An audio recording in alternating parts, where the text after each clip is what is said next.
The Whitehouse Wildcats Girls Soccer Show is brought to you by the Lone Star Podcast Network.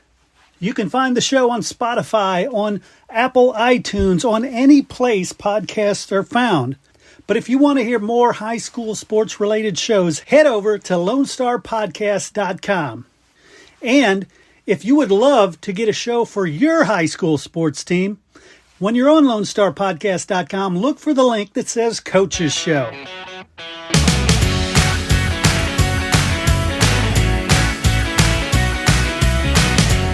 All right, everybody join me in welcoming Coach Aaron Hale from Whitehouse Soccer to the show. Coach, how are things today? What a frustrating week we had last week. We're hoping to move forward. We have a bye tomorrow night, so we had a rest day today, and we'll come in Tuesday, Wednesday, Thursday in practice, and then we'll play Friday night. So nice. So let's talk about that Jacksonville game. You know, we talked about it last week. It was an important game. Jacksonville's the 800-pound gorilla in the room, right? They are. I agree. And they added a new weapon to their arsenal. So they just got back. Yes, they just got Jewel back. She plays left outside mid. We had a plan for 567,000 scenarios. And but not that one. Well, we had a plan for her too. The one plan we didn't have was one of our center midfielders went down 5 minutes into the game. And our other center midfielder had not been released from a concussion. She was going to get released on Tuesday when we were originally scheduled to play the game. So, and then my third center midfielder went down about 20 minutes into the game, and we just could not recover from that point. So we struggled. We limped through the night. We made silly mistakes. We couldn't connect through the midfield, so then our plan was to play it over the top, use some speed, and we almost scored several times, but almost doesn't count in soccer. Right. So we walked away with a horrific loss. We walked away letting them score more goals on us than the same equivalent to what had been scored on us all season. We just it was a terrible showing for us, but yeah, that's a tough break. And then you went into Lufkin, who is at the bottom of the standings, but you're going into it injured. You're going into it on the grass field. Talk me through that one. Oh, we got there, and we knew it was going to be dangerous going in just because it had rained all week, and the grass field was thick and soggy and super slippery in multiple parts. And even when I had asked, hey, is this playable, that it was told to me that there were just a couple of slick spots. It was not. It was, I can't tell you, I would have to go back and count on film how many times we ate it. We slid over and over and over again. It was awful. We, again, could not get anything going. Of course, you're playing on thick grass as opposed to turf. It bounces funny. It slows the ball down. That coach did a good job on that strategy because she slowed us. She took away our speed for sure. Yeah. We also had, and I never want to blame officials for a showing, but we had some unfortunate calls, one after another, or no calls that we just couldn't get anything going for us. We were injured. Halftime we were down 1-0. I was proud of them. They came back. We put one away. We fought to have several more chances. Unfortunately, one hit the post.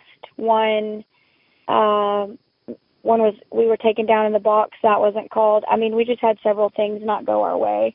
Yeah. The one goal that they did get was it was a cross.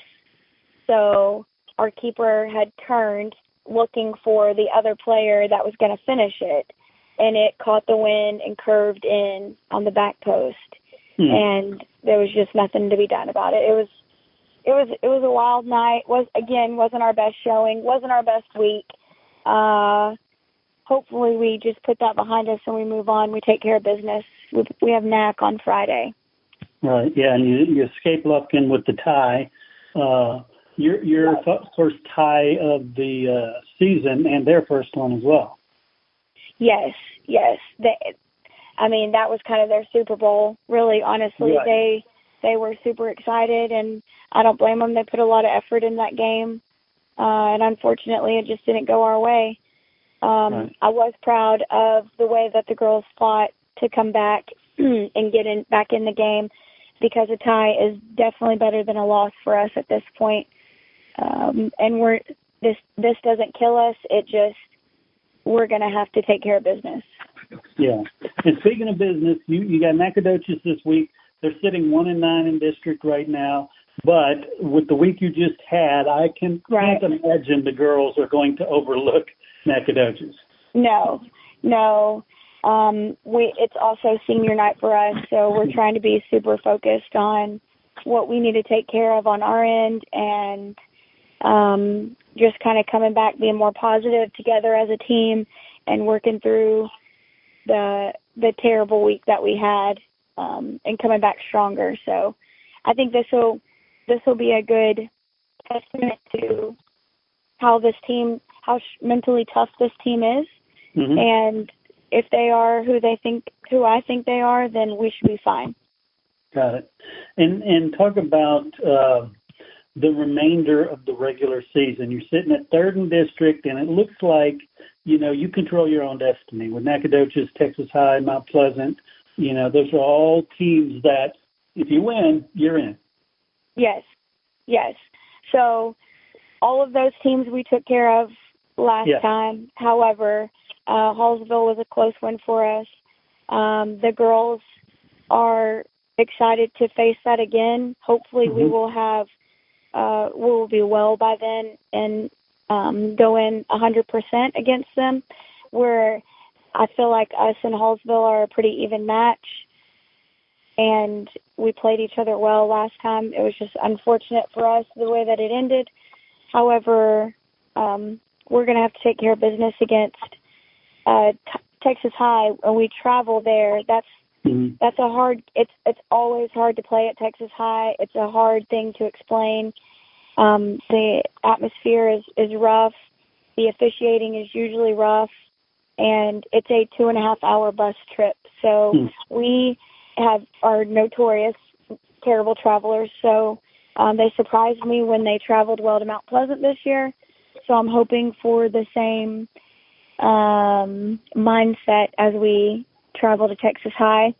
We'll have Mount Pleasant here, and we'll also have Hallsville here, which will be good for us.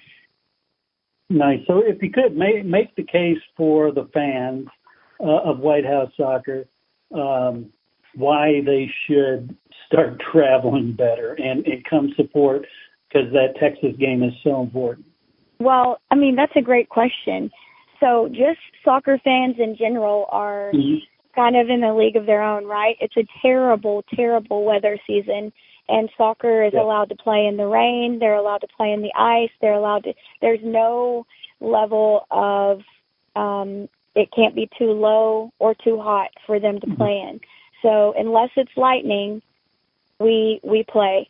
And these fans are dedicated. Whitehouse fans are dedicated. They come out every game. My parents come to almost every game because, of course, they want to support me, but also their granddaughter plays, so they come and support her as well. And they travel 2 hours. Our fans are so great and so dedicated to these girls. I couldn't say enough good things about them. We usually have a great turnout. Whether we're traveling 2 hours, whether we're traveling right down the road, our fans usually show up for us. So I'm super grateful for that. Awesome. And let's talk about health. You mentioned some injuries. You had some before. So how does the team look health-wise? Oh, we've got a player right now with some chronic leg problems that she's having to seek a different diagnosis. So they're sending her to a specialist. We've got one who is making a comeback right now. Her knee dislocated. It's just kind of, yes. So her tendons and ligaments around that are stretched right now. So she's doing some rehab, and she's getting stronger every day. We just got a center midfielder back from a concussion. She's looking pretty good.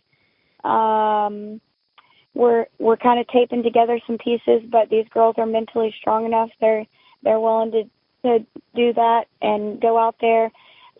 Probably about 6 players on my team right now are getting taped up before every practice and every game. Wow.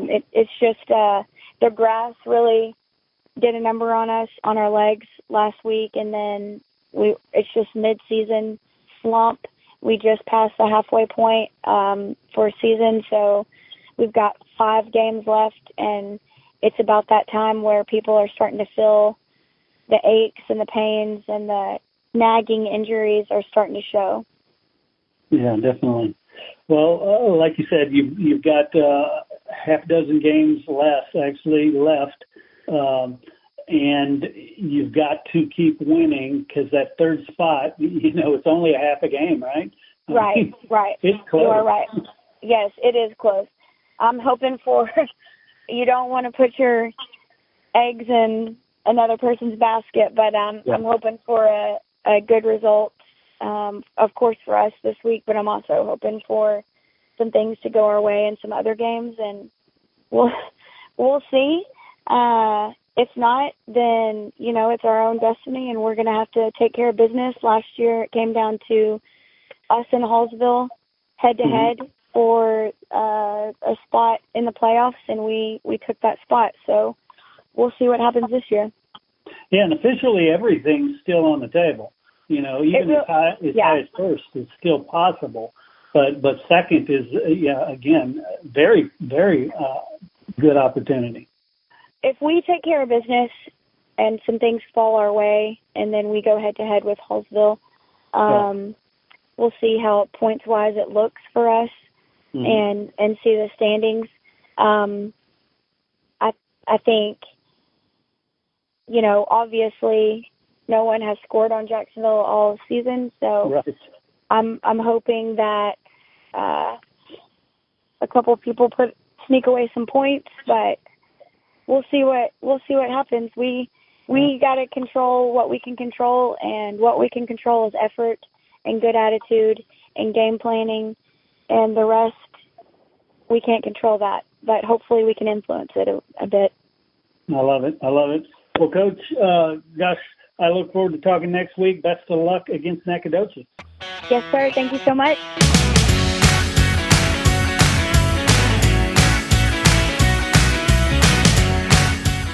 Hey, I want to thank you for listening to the Whitehouse Wildcats Girls Soccer Show. Please go out and support these girls, support this program, share this show, and tell the world about Whitehouse Wildcats Soccer. Hey coaches, did you know we're now offering shows for all sports? That's right, whether it's basketball, volleyball, softball, baseball, football, soccer, you name it, we've got you covered. If you're looking for a way to showcase your program, promote your players, and highlight the amazing things happening with your team, our coaches shows are the perfect solution. Plus, our business model lets you or your booster club raise money while building excitement and support for your program. Don't miss the opportunity to take your team's story to the next level. Find out how you can get your very own coaches show. Reach out to Chris at 713-269-4620 today. That's 713-269-4620 because every team deserves the spotlight.